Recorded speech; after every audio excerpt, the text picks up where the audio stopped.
d'accord, que la paix, on ne peut pas l'avoir que si on aime. Et on ne peut pas aimer que si Dieu est en nous. Après, c'est tout. D'accord? Et ce qui vous a hérité, c'est en vous disant que si quelqu'un n'a pas Dieu en lui, d'accord, il ne peut pas aimer. Non, mais pas, moi c'est le pas aimer.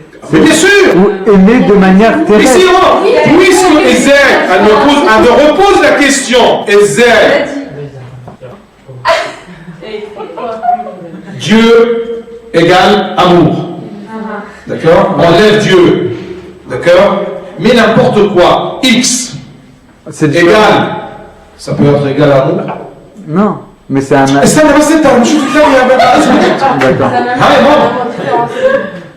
N'est-ce pas? Tu dis toujours comme chrétien que Dieu est amour, c'est un verset. Allah Mahab. Oui, mais s'il pratique. Ah, c'est la D'accord. Non, mais s'il ne pratique pas la religion, les musulmans, ils ne pratiquent pas la religion. Ah non? Parce que tout simplement, il n'y a pas en lui Dieu. D'accord? Oui, mais même. Non! Ne soyez pas des hypocrites en disant qu'un mauvais musulman, d'accord, c'est mieux qu'un bon musulman. Parce qu'un bon musulman, ça va contre le chrétianisme. D'accord? Alors je préfère que ce soit un mauvais musulman. Moi, je ne juge pas les religions. Moi, je te dis quelque chose. Bah, il va pas. Il a la foi. Maman, ça marche pas. Pourquoi tu rigoles? Attention, soyez sérieux dans cette affaire-là. Vous êtes dans un âge, d'accord, très sensible parce que tu peux rencontrer un musulman ou une musulmane, d'accord, ou même une bouddhiste ou n'importe quelle autre religion, d'accord. Moi, je vous apprends ici à propos du christianisme. Attention, je ne juge pas les autres religions. Je vous ai dit, d'accord, un principe qu'on a appris du Christ, que Dieu est amour. Ce qui a Dieu en lui, d'accord, il a l'amour. Est-ce que je peux t'aimer avec autre chose que l'amour? Bah, Dieu est amour. Alors si Dieu n'est pas Dieu, je n'ai pas l'amour, je n'ai pas l'outil avec lequel je peux dire que je t'aime. Mais je peux te rencontrer à Marcia et je te dire, Marina, je t'aime. C'est facile de dire je t'aime. Mais est-ce que c'est un vrai amour? Non, parce que Dieu est amour. Alors c'est quoi le vrai amour? C'est quoi le vrai amour? C'est quoi le faux amour? Ouais, parce que parce qu'en fait, moi quand vous dites Dieu égale amour, pour moi Dieu n'est pas égal à amour, Dieu est amour. Dieu est amour. La présence de Dieu en toi, ça va t'aider à aimer. D'accord. Qu'est-ce que c'est aimer? Ce que Saint Paul a expliqué. Écoute, on va voir. Pour moi, c'est comme s'il y avait un amour avec un grand A et un amour avec un petit A. Là, il y a Ali. Donc, alors, tu vas te marier avec quel amour? Avec un A majuscule ou avec un petit A? Non, A majuscule. Mais je veux dire que Alors, Dieu, c'est l'amour avec A majuscule ou le A majuscule? A majuscule. Et le A minuscule, ça veut dire que c'est l'amour terrestre. Non, les petites aventures. Non, c'est l'amour terrestre. C'est l'amour terrestre? Oui. Alors, tu vas aimer ta femme avec l'amour céleste. Non. Je sais pas comment vous le faire comprendre. Ne cherche pas des difficultés ou des problèmes. Habibi, moi je suis très simple. Je crois en Dieu. Il m'a dit, si tu te rapproches avec moi, si tu vis en moi comme un bon chrétien, tu pourras aimer. Parce que qu'est-ce que c'est aimer? Je veux te montrer qu'est-ce que Saint Paul a dit à propos de l'amour. D'accord? Une minute.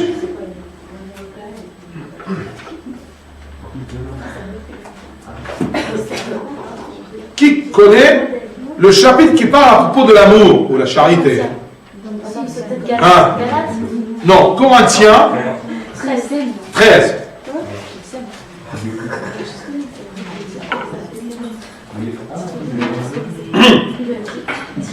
Quel épître? Première épître ou deuxième épître de Corinthiens, aux Corinthiens? Première épître aux Corinthiens, d'accord? Un chiffre qu'on n'a pas, 13. 1 Corinthiens 13. Écoutez.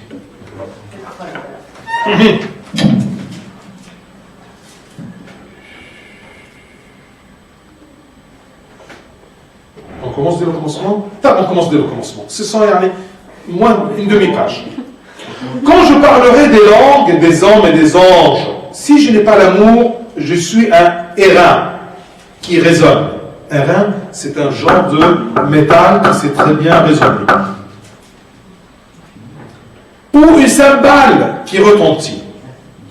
Et quand j'aurai le don de prophétie, la ciel et toute la connaissance, quand j'aurai même toute la foi jusqu'à transporter des montagnes, si je n'ai pas l'amour, je ne suis rien. Et quand je distribuerai tous mes biens pour la nourriture des pauvres, quand je livrerai même mon corps pour être brûlé, si je n'ai pas l'amour, cela ne me sert à rien. Si, d'accord, je dis à une fille que je t'aime mais je n'ai pas l'amour, c'est un mensonge. Ça, c'est un interne.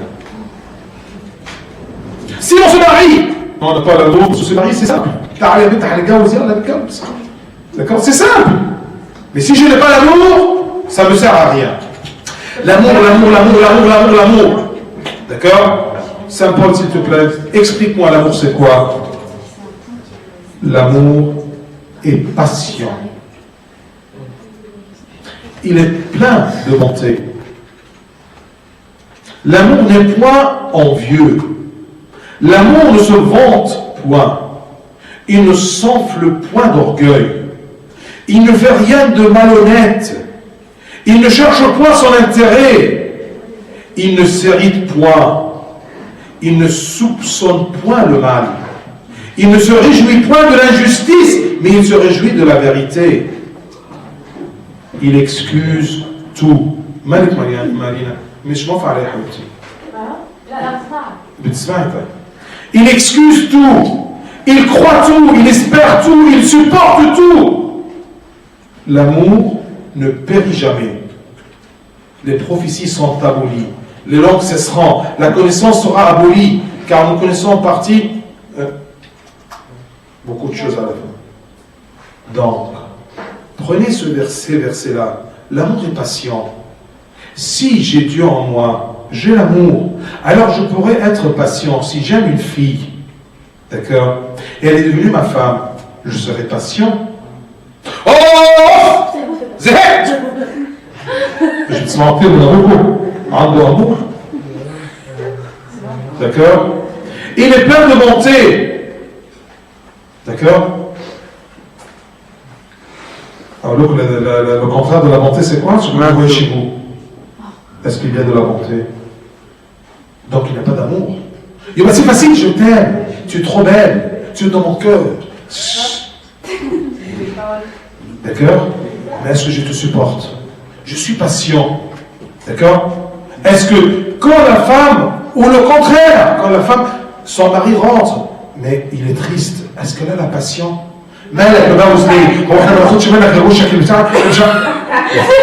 Tu rigoles, mais c'est ça ce qui se passe, parce qu'il n'y a pas d'amour.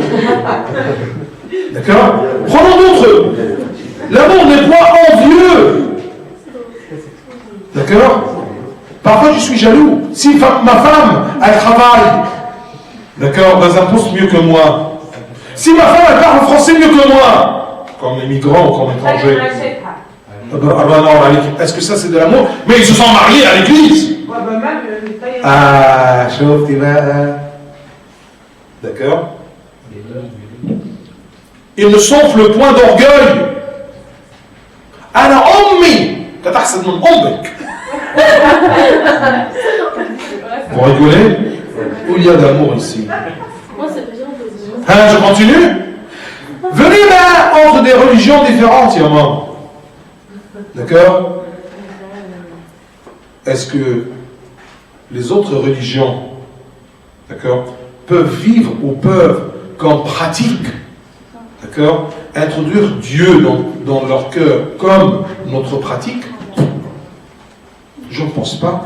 Et même sur le domaine pratique, Yamama, d'accord, les différentes religions ne peuvent pas vivre ensemble parce que j'ai mes rituels, j'ai mes pensées, d'accord, j'ai mes pratiques. Tu vois, j'ai ma compréhension vis-à-vis des faits et des réalités. D'accord? Pour moi, Dieu, avec un D majuscule, a envoyé son Fils sur la terre pour me sauver. Est-ce que pour un musulman, Ce Dieu, avec un D majuscule, a fait la même chose que je viens de dire? Hein? Réponds-moi.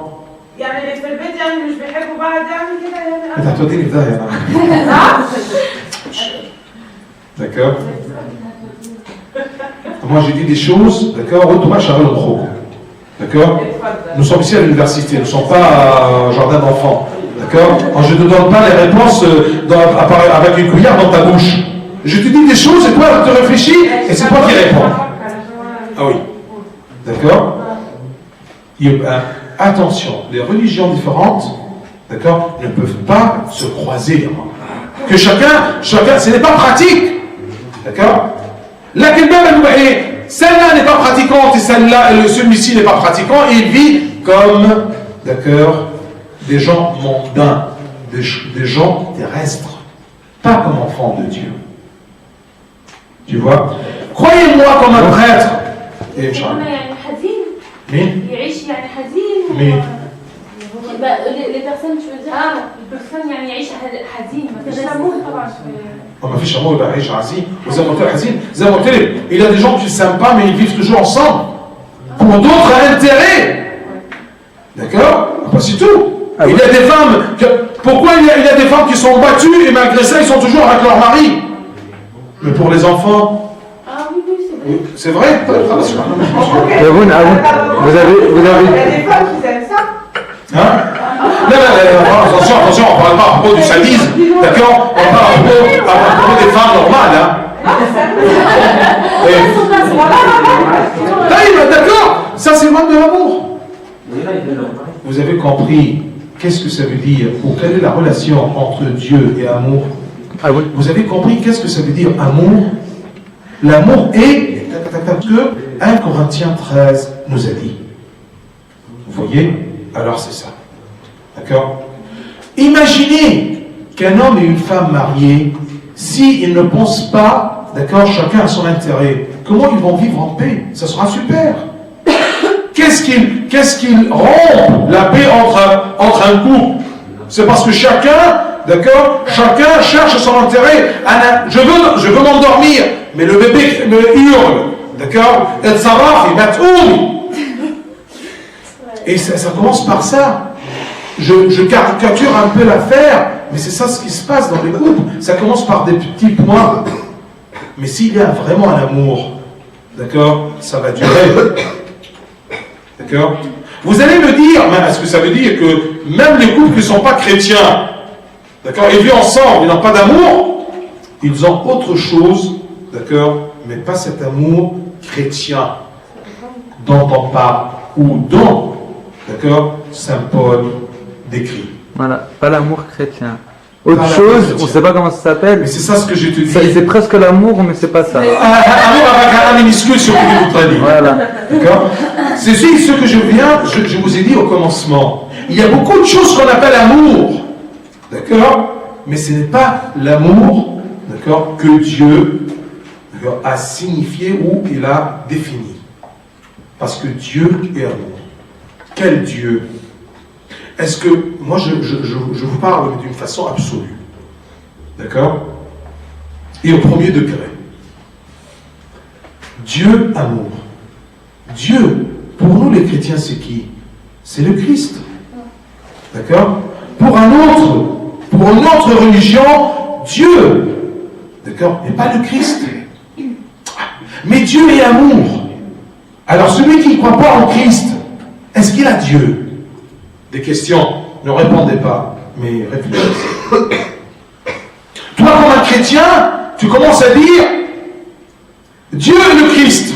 Et même nous avons des versets. Le Christ lui-même a dit, celui qui ne croit pas au Fils ne peut pas avoir le Père. Parce que tu ne peux pas arriver au Père que par le Fils. Imagine-toi Mario, ça c'est le christianisme. D'accord? Bien, quelqu'un qui ne croit pas au Fils, il peut atteindre le Père. Et qui est le Père? Sinon Dieu. D'accord? Et qui est le Fils? Mais c'est Dieu. Donc Dieu est amour. Comment quelqu'un qui n'a pas Dieu, qui est le Christ, il peut avoir de l'amour?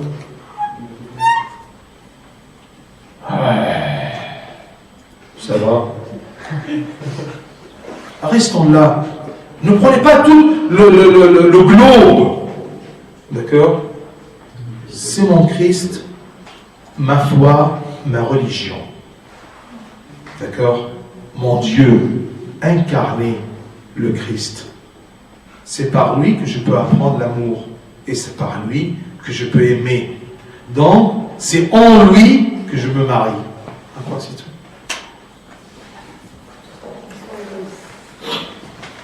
Mes chers. Il va partir. Bien. Il va partir. Continuons.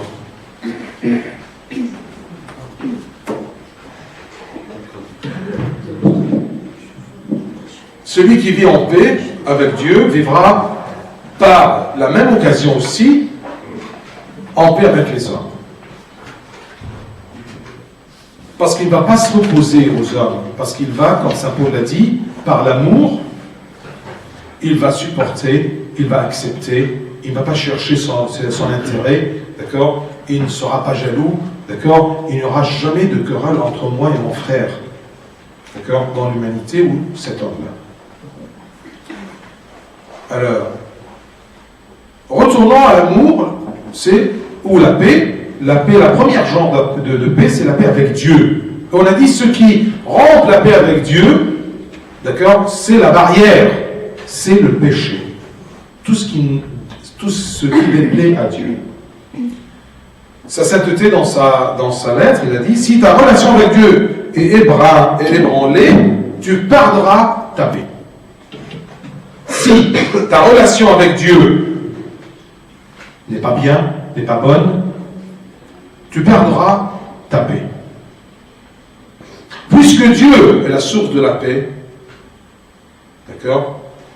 Eh bien, si je ne suis pas en bonne relation avec Dieu, je perdrai ma paix. Dans un autre sens. Parfois, tu n'es pas bien. Vous remarquez ça chez le père spirituel, parfois, quand il n'est pas bien, il te dit, et ta relation avec Dieu, ça marche? Ou il y a quelque chose qui cloche? D'accord?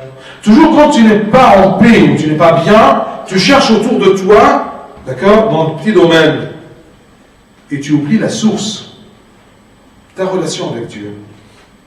Parce que toi, d'accord, tu ne peux pas vivre sans Dieu. L'homme qui est créé à l'image de Dieu par Dieu, il ne peut pas vivre sans Dieu. D'accord? Il peut vivre sans Dieu, mais pas heureux. D'accord? Parce que la joie de l'homme est en Dieu. C'est pour cela que saint Paul, il a dit, réjouissez-vous en Dieu. Efrahu fir Rabb. Réjouissez-vous dans le Seigneur. Loin du Seigneur, il n'y a pas de joie. Entre guillemets, pourquoi? Parce que c'est lui aussi qui te donne l'amour. Continuons. Si ta relation avec Dieu est ébranlée, tu perdras ta paix. Si tu es dominé par tes désirs et tes souhaits, tu la perdras aussi. Parce que tout ce qui est désir, convoitise, souhait qui déplaît à Dieu, d'accord, ça fait des barrières entre toi et Dieu. Tu ne peux pas vivre en paix. Heureux l'homme que sa volonté se coïncide avec la volonté de Dieu.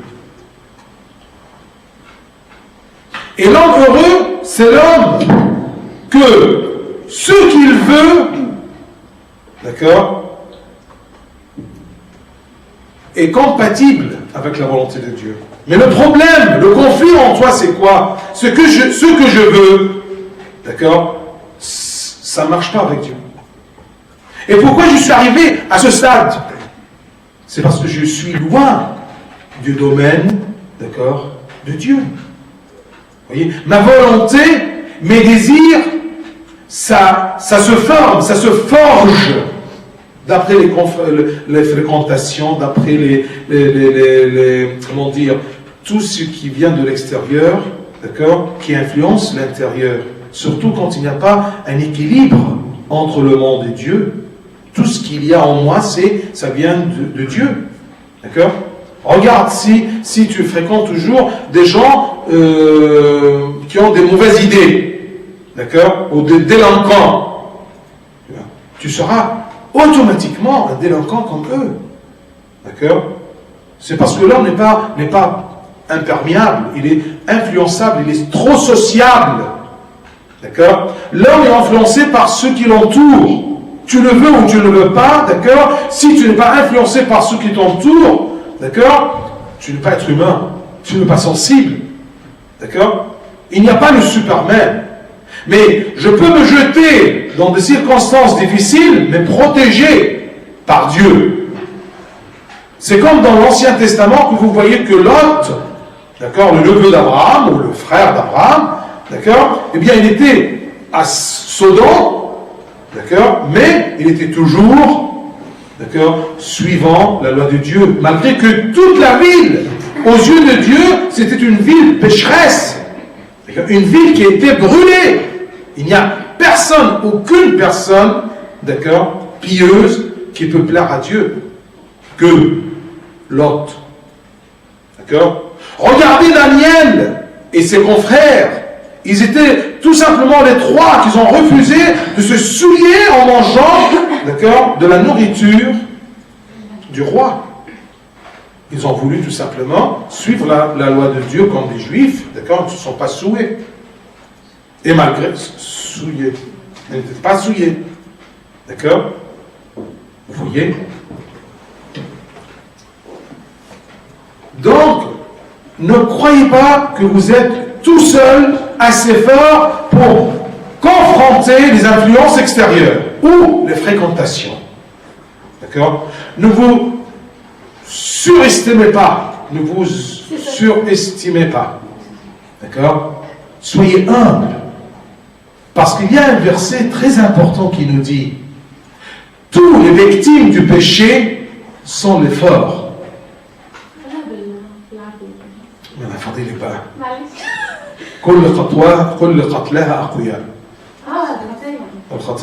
D'accord? Le péché, elle peut tuer qui? D'accord? Celui qui est fort, parce que celui qui est fort, il dit, d'accord, il surestime soi-même en disant: non, je peux confronter le péché. Ta'ala, tic.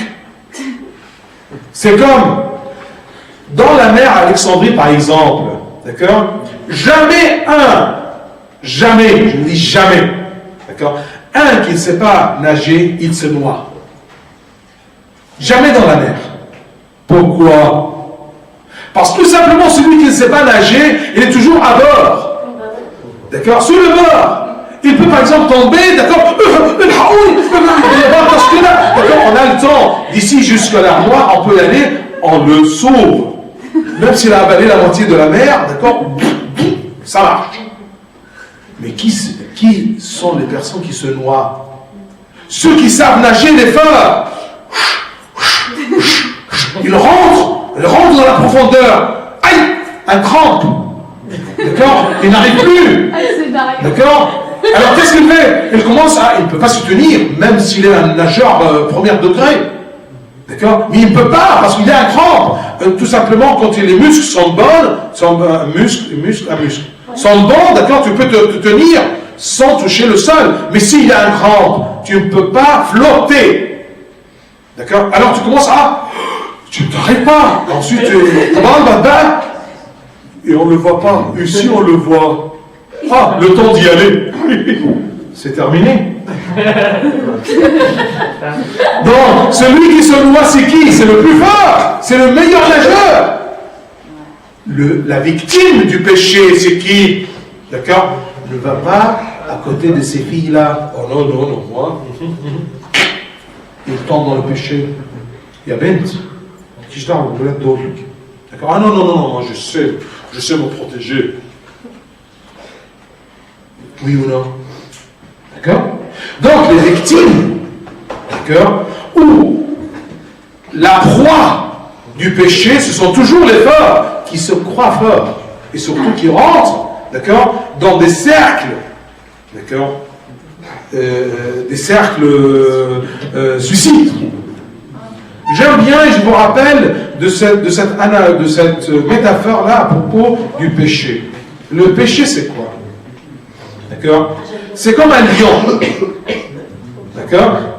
Un lion, comment faire ça? Il y a un fil ici. Ah oui.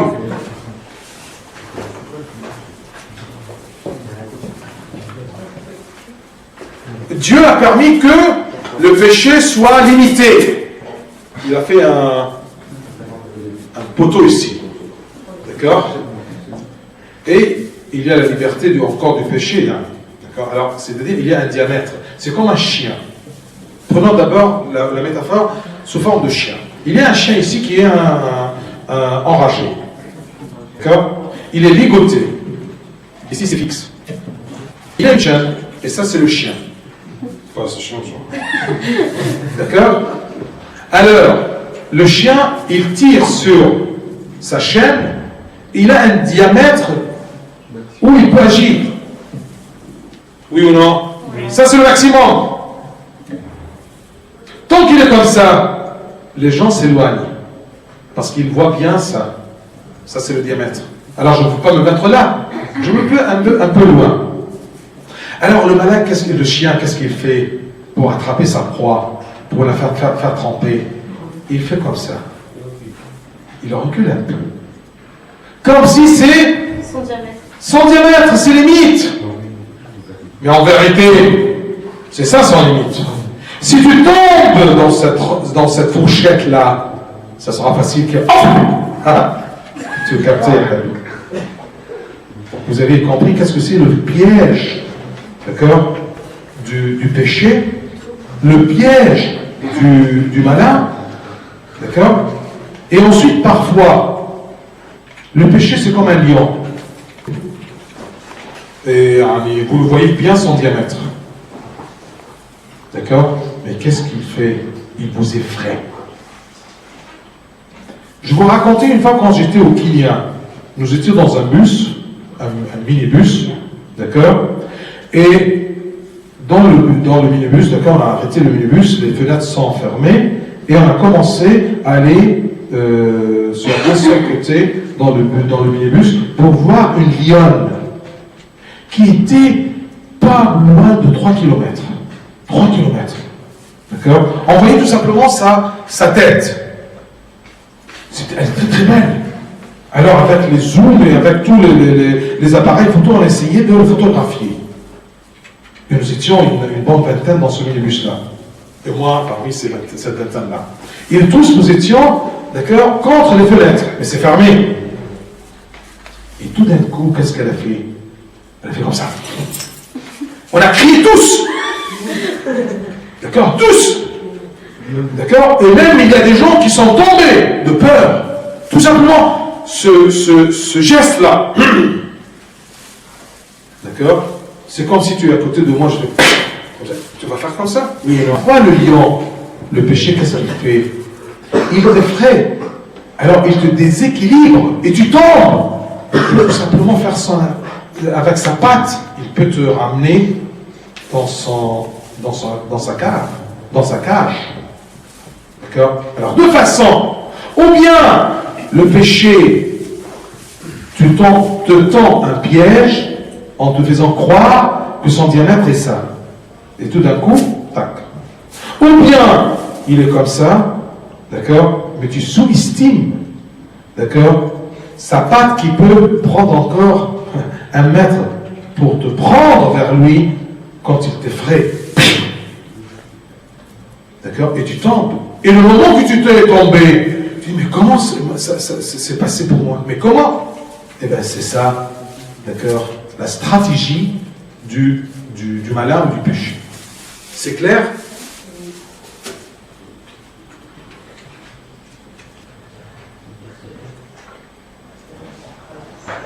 Et si tu es dominé par tes désirs, tes souhaits, tu la perdras aussi. C'est cette paix-là avec Dieu. Afin de vivre en paix, ne porte pas les soucis du lendemain. C'est-à-dire, je m'en fous de tout. Non. Alors, qu'est-ce que ça veut dire? Ne prends pas les soucis de demain. Il ne faut pas toujours en penser.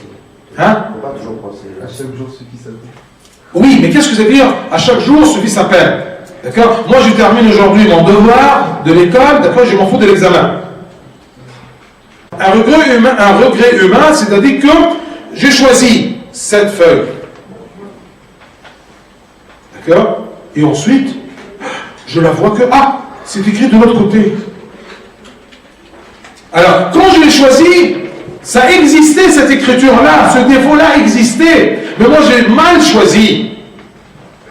Mais Dieu, quand il choisit, il a choisi quand Saül était parfait.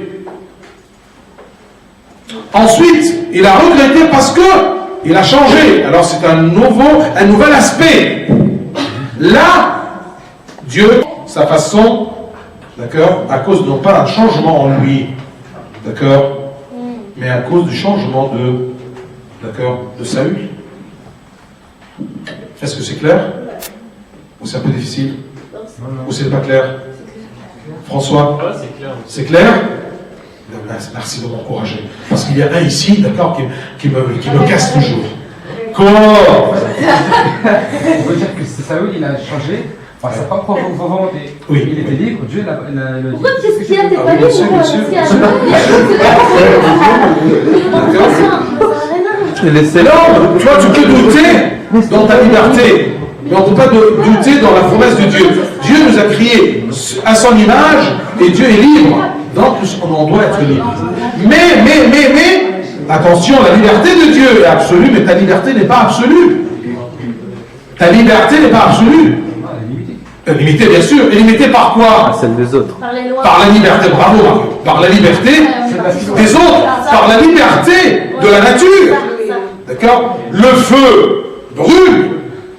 D'accord? Ne me dis pas, d'accord, que je dois mettre la main dans le feu, ben ne brûle pas. Je suis libre. Eh ben non. Elle est libre de te brûler. C'est clair? Dieu t'a donné une liberté limitée. Et le feu aussi, une liberté limitée. Mais ne mets pas le doigt là-dedans. Non, mais c'est la bêtise. Ah ben bêtise, oui. À moi, il y a un philosophe qui... Oui, le philosophe, qu'est-ce qu'il dit le philosophe? Non, il dit que pour être libre, il faut choisir le pire pour soi. Le pire pour soi? Ouais, pour montrer ça, pour se prouver sa liberté.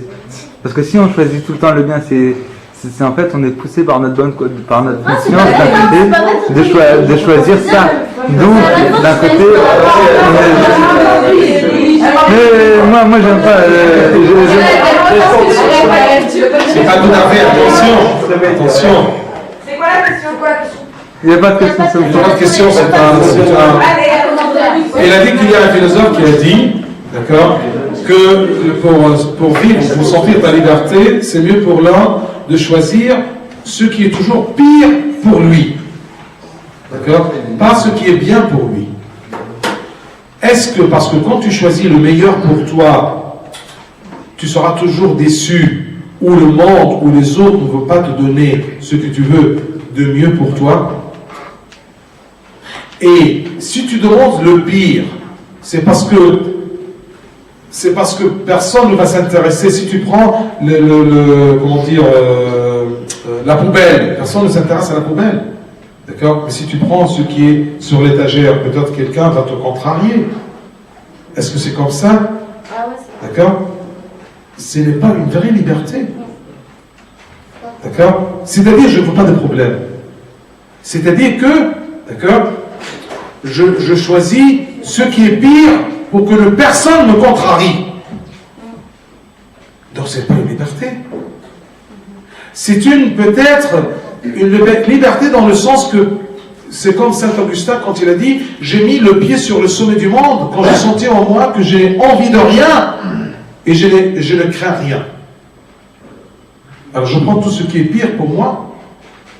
En fait, c'est pour se prouver sa liberté, pour prouver que je suis libre, pour me prouver, pour me persuader à moi-même que je suis libre, alors je dois choisir le pire. Parce que si je choisis que le bien, que ce qui est meilleur pour moi, ça sera ma conscience qui me guide à me dire c'est ça qui est bon. Donc, c'est à toi de choisir. Mais ta conscience, c'est toi. Oui, non, mais c'est pas ma liberté. La liberté, c'est pas la conscience. Tu vois, t'es philosophe. Ouais, c'est le philosophe. Moi, j'aime. Tu as compris pourquoi j'ai nommé on dit Georges, notre philosophe? Ouais, parce que ce qui est simple est clair, d'accord? Mais là, ce qui est simple, il complique l'affaire. Ouais. Bien. Je répète ce paragraphe. Si tu considères que ta vie est entre tes mains, tu seras dans la peine. Si tu penses qu'elle est entre les mains des hommes, ta peine sera encore plus lourde. Mais si tu crois qu'elle est entre les mains de Dieu, alors tu seras dans la quiétude. Ceux qui croient que Dieu conduit leur vie ne s'inquiètent jamais, mais ont toujours la paix dans leur cœur parce qu'ils ont confiance dans ce Dieu, d'accord, fort, éternel. D'accord. Même sur le domaine humain, quand tu sens que ton bodyguard, d'accord, il est fort et intelligent, d'accord, et Superman, d'accord, tu es rassuré, oui ou non? Plus tu vois en lui des failles, plus tu t'inquiètes. Qu'est-ce qu'il y a de failles en Dieu pour ne pas lui laisser notre vie? Qu'est-ce qu'il y a de failles? Qu'est-ce qu'il y a de faiblesses en Dieu? Une question bizarre. D'accord? Qu'est-ce qui nous pousse? Qu'est-ce qu'on voit en Dieu pour qu'on refuse, d'accord, de se laisser entre les mains de Dieu, pour se livrer aux mains de Dieu? Qu'est-ce qui n'a pas de bien? Dieu. Laquelle nous sommes très braves en disant, d'accord, Dieu saint, Dieu fort, Dieu immortel, Dieu. Mais dans ma vie, dans ma pratique, d'accord, eh bien, je ne me laisse pas à Dieu. Et se laisser à Dieu, c'est se laisser à sa parole. D'accord? Se laisser à sa bienveillance. D'accord? Pas la lassitude. Tu dois faire ce que tu dois faire, mais ce qui reste, laisse-le entre les mains de Dieu. Et sois rassuré. D'accord? Parce que mon Dieu est fort, éternel, puissant, tout-puissant. Ceux qui croient que Dieu conduit leur vie ne s'inquiètent jamais, mais ont toujours la paix dans leur cœur. Celui qui a la paix intérieure ne craint aucun mal. Même si il y a un mal qui me vient, sans que je me jette dans le feu, hein, d'accord? Mais s'il y a un mal qui vient, je suis sûr que Dieu est avec moi. Parce que la présence de Dieu avec ses enfants n'empêche pas le mal, mais il te fortifie. Il y a des gens qui croient qu'avec Dieu, d'accord, on est tranquille, mais dans quel sens? De tranquillité. Il n'y a pas de mal. D'accord? Vous voyez? Ça sera le paradis. C'est tout en rose. Eh bien non. Au contraire, les disciples, quand ils se sont préparés pour suivre le chemin de Dieu, d'accord, Dieu leur dit, écoute mon fils, hein, si tu viens sur le chemin de Dieu, pour être un serviteur de Dieu, prépare-toi, d'accord, pour les tentations, les difficultés et les persécutions. D'accord? Regardez, plus on travaille dans le domaine de Dieu, plus on est persécuté. D'accord? Plus tu es sur le chemin de la piété, de la vertu, plus tu es taquiné ou persécuté par le monde. D'accord? Et Dieu nous a dit ça. Mais, croyez-moi, j'ai vaincu le monde. J'ai vaincu le mal. Il y aura toujours du mal, mais je te donne, d'accord, la puissance de surmonter ce mal. Mais je ne veux pas supprimer le mal. Il y a des gens qui disent, mais écoutez, ça sera beaucoup plus simple, d'accord, que Dieu, par sa mort sur la croix, supprime le mal et le péché. D'accord? Il nous laisse en paix. Pourquoi Dieu ne peut pas faire ça? Ne peut pas. Pourquoi? Hein, monsieur le philosophe? Il n'y aurait pas de liberté de l'homme. Bravo Mario! Parce que s'il n'y a que le bien, tu n'auras plus la liberté de choisir. Alors il t'a supprimé ta liberté. Mais quand il y a le mal et le bien, c'est par ta liberté, tu choisis. Et ça n'empêche pas ta responsabilité de ton choix. Si tu choisis le mal, tu meurs. Si tu choisis le bien, tu vis. D'accord? Et c'est ça la liberté, que de ton plein gré, tu choisis le bien. Donc, si Dieu supprime le péché et le mal, tu n'es plus libre. D'accord? Parce que tu n'as rien que le bien. Ah, écoute, tu choisis entre le bien et le bien, c'est quoi? Le blanc et le plus blanc. C'est le blanc. Oui, bien. D'accord? Celui qui croit... Celui qui a la paix intérieure ne craint aucun mal. Il dit au Seigneur, comme l'a dit le prophète David dans le psaume, si je traverse les ravins de la mort, je ne crains aucun mal, car tu es avec moi. D'accord? Les ravins de la mort. Il y a la mort, je suis trop près de la mort, les ravins de la mort, mais je ne crains aucun mal, parce que, d'accord, tu es avec moi. Je vais terminer rapidement pour ne pas retourner à ce sujet. Celui qui croit vit en paix car Dieu est là. Il dirige tout, protège et secourt. Il dirige tout. Il a dans la main la balance de la force, comme on dit. Tous les gros poissons mangent les petits, oui ou non? Toutes les grandes sociétés avalent les petites. Mais est-ce que si tous les gros poissons mangent tous les petits poissons, il n'y aura plus de poissons? Oui ou non? Je répète, les gros poissons mangent les petits poissons. Mais si tous les gros poissons mangent tous les petits poissons, il n'y aura alors plus de poissons.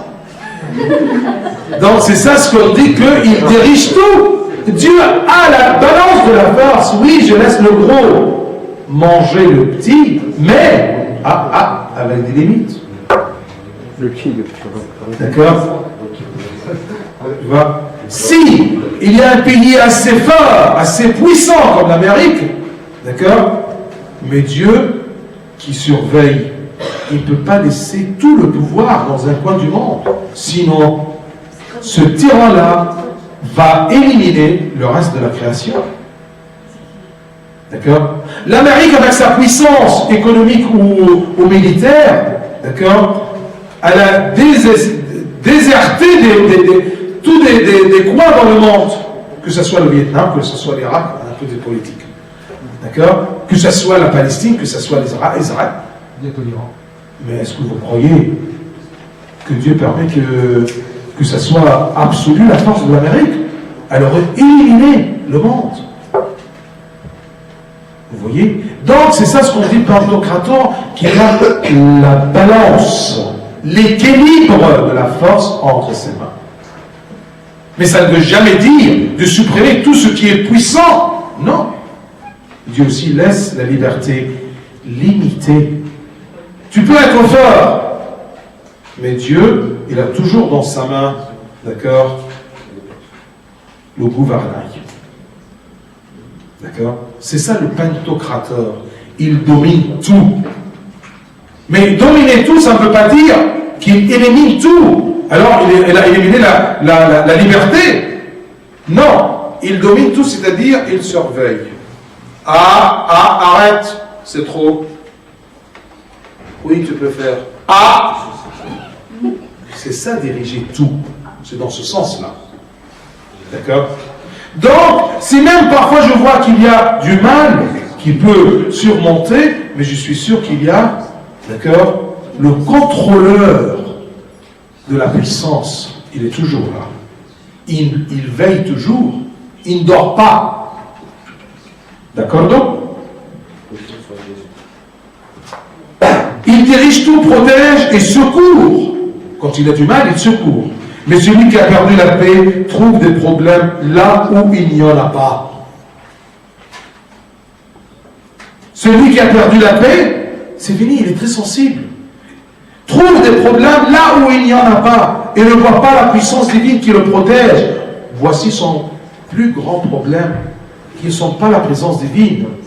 Alors il croit, il a peur, il est effrayé. D'accord? Il voit que toujours partout il y a des lions. D'accord? Il y a des tyrans. Il n'y a pas de justice. Mais non. Il y a toujours, d'accord, ce Dieu qui dirige. Et même quand c'est la quatrième veille de la nuit, il vient marchant sur l'eau pour sauver ses disciples. Si Dieu a accepté ta prière, tu vivras en paix. Tu sentiras que Dieu a entendu les problèmes que tu lui as présentés dans ta prière, qu'il a recouvert de sa grande miséricorde et qu'il t'en a délivré. Si tu commences à avoir la foi que Dieu est là, il t'écoute. D'accord? Il n'est pas là pour t'embêter en te disant qu'est-ce que tu veux? Droite? Non, je te donne gauche. Gauche? Ah non, droite. Non, ça ne marche pas.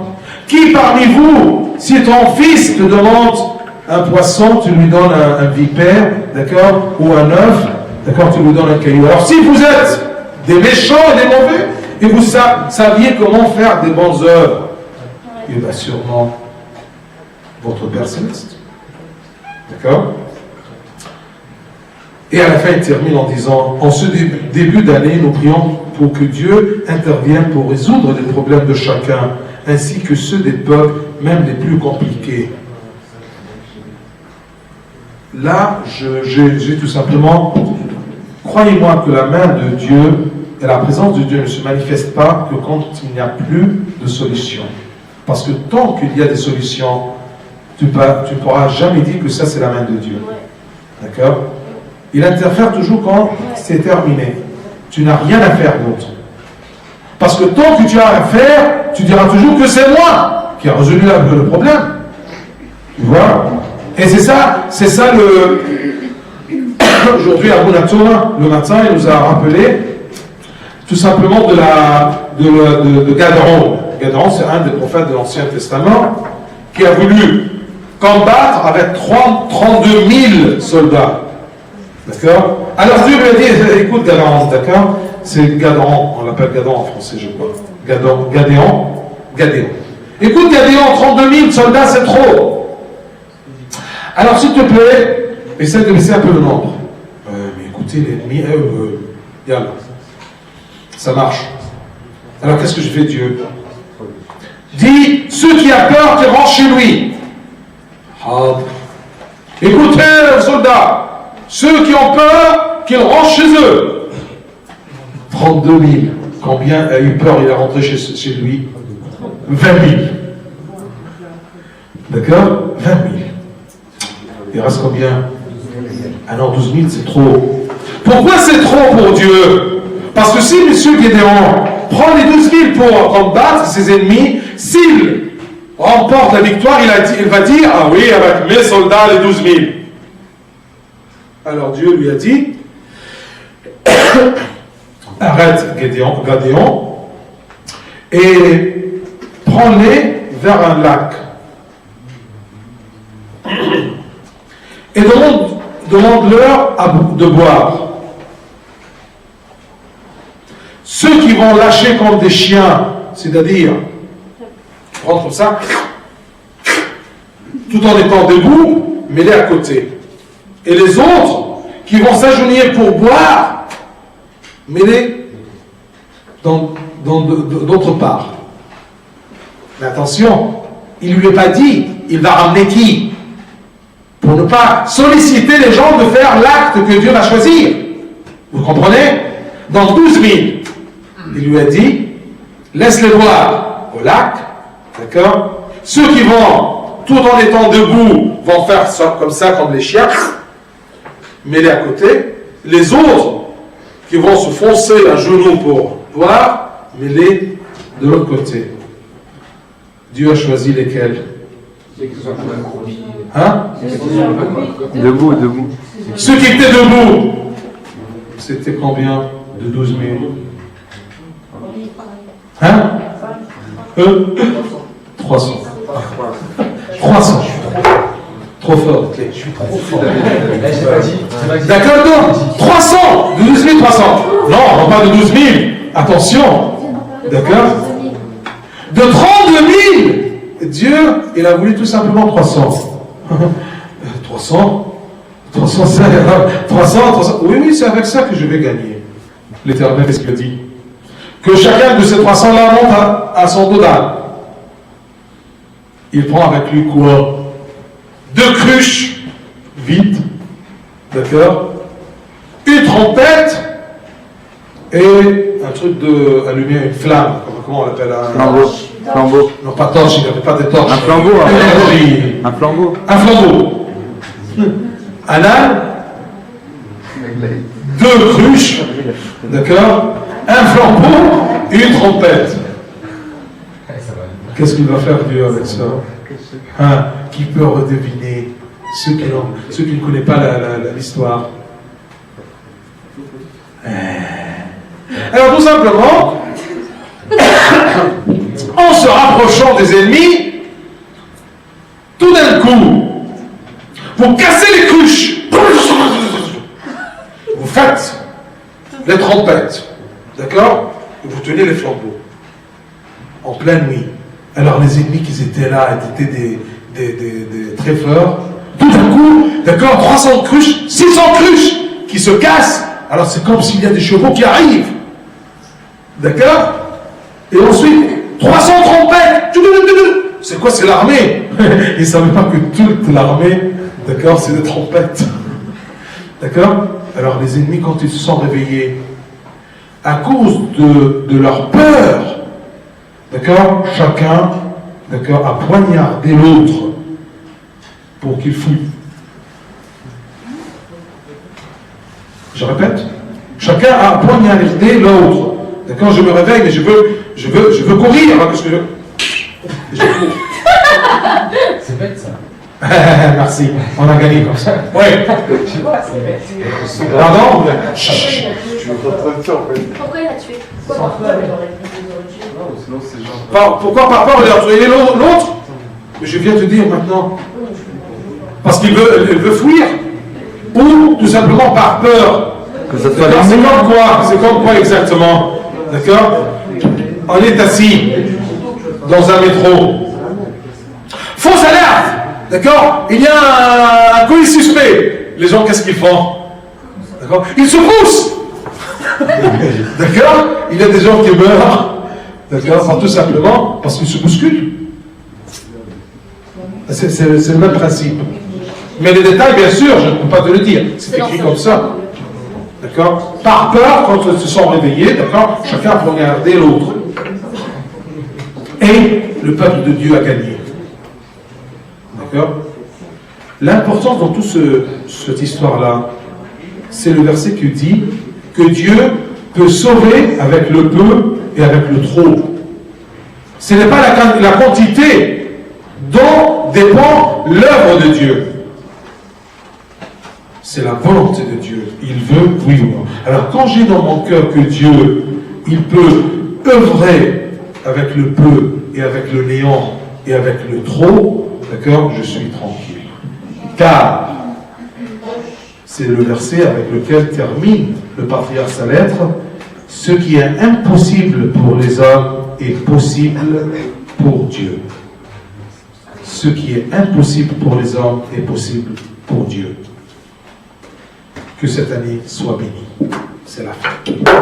D'accord, non? Question. Les philosophes, bien. Pas de questions? Bien. Vendredi prochain, vendredi d'après, nous aurons avec nous Monseigneur Moussa, l'évêque de la jeunesse. Et je serai avec lui. Et me fiche applaudissement, me fiche j'ai su ton amour là. Bien. Alors, vendredi 17, d'accord, essayez de venir assez tôt. Vendredi 17, Abamou, ça sera avec nous. D'accord? Je ne sais pas qu'il va parler à propos de quel sujet, mais vous le connaissez très bien, d'accord? Mais j'espère que vous préparez vos questions. Ouais. D'accord? Profitez de Abamou, ça non pas de ce qu'il va dire, mais tout simplement comme une personne qui peut répondre à nos questions. D'accord? Écoutez, je vous le dis dès maintenant. للشباب معاه المشعر والبيت كمان فرنساوي. لا هيتكلم فرنساوي الترجم ما اعرفش حسب ما يشوف سيدي. ماشي. D'accord, il va parler en arabe. D'accord, ça dépend si vous voulez une traduction ou non. D'accord, ça c'est lui qui va décider. Je ne veux rien. Je ne veux pas interférer. Pas de questions?